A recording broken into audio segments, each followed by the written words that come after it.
let's take off some of this froth off the top. All right. Excellent.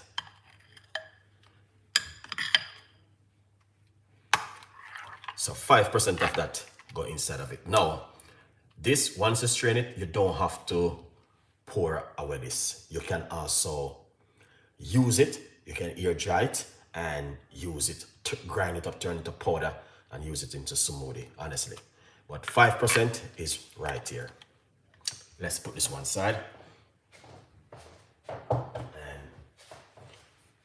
let's get our emergency glass right here. All right. Yeah. So pour out this juice. And this is what